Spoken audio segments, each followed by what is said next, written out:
আজকে আমি বানাবো দেশি ট্যাংরা মাছের আলু দিয়ে লাল লাল ঝাল। তো মাছটাকে ভালো করে কেটে ধুয়ে পরিষ্কার করে নিয়েছি। এবার নুন হলুদ মাখিয়ে মাছটাকে ভালো করে ভেজে নেব।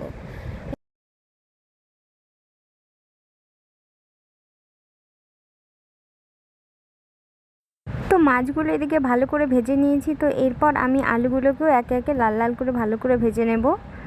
তো ট্যাংরা মাছ খেতে কার কার ভালো লাগে অবশ্যই কমেন্ট করে জানাবেন।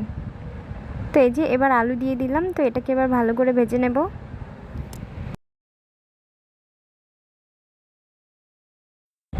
তো এই যে এদিকে আলুগুলোও ভালো করে লাল লাল করে ভাজা হয়ে গিয়েছে। তো এতে জিরে আর শুকনো লঙ্কা ফোড়ন দিয়ে দিলাম। এবার একসঙ্গে বেটে রাখা মশলাগুলো দিয়ে দেবো। আদা, জিরে, পেঁয়াজ, রসুন সব কিছুই আছে একসঙ্গে বেটে রেখেছিলাম, সেটাই দিয়ে দিলাম। আর এরপর দিয়ে দিলাম টমেটো পিউরি। তো এবার দিয়ে মশলাটাকে ভালো করে কষিয়ে নেব।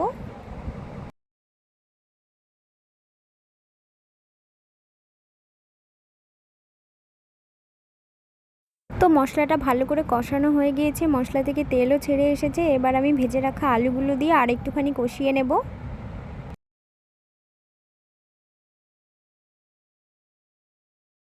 আলু দিয়ে 5 মিনিট কষানোর পর এই যে পরিমাণ মতো জল দিয়ে দিলাম এবার।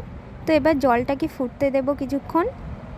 তো এই যে জলটাও ফুটে উঠেছে, বেশ ভালো করে জলটাকে ফুটিয়ে নিতে হবে। তো এরপর আমি ভেজে রাখা মাছগুলো দিয়ে কিছুক্ষণ ঢাকা দিয়ে রেখে দেব।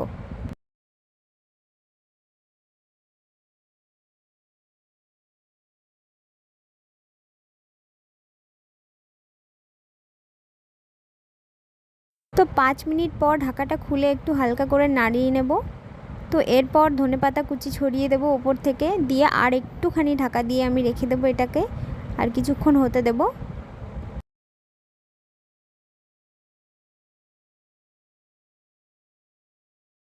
তো এই যে 10 মিনিট আমি লো ফ্লেমে ঢাকা দিয়ে রেখেছিলাম। তো আলুগুলোও ভালো করে সেদ্ধ হয়ে গিয়েছে। আর এবার গরম মশলাটা দিয়ে এবার নামিয়ে নেব।